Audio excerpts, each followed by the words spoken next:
Mabilisang balitaan, komprehensibo at totoo sa loob ng 1 minuto.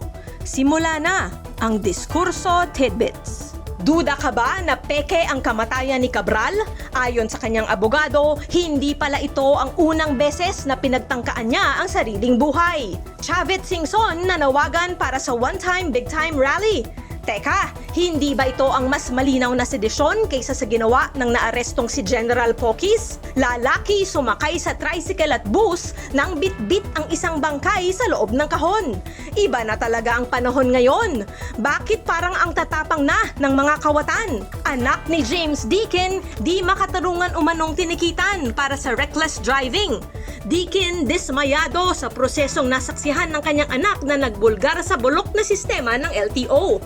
Ano ang itinuturo natin sa ating kabataan kung ganito ang magigisnan nilang sistema? Balitang mabilis, komprehensibo at totoo. Yan ang Diskurso Tidbits. Basahin ang tungkol sa lahat ng yan at sa marami pang ibang nakatutuwa at makabuluhang balita sa diskurso.ph.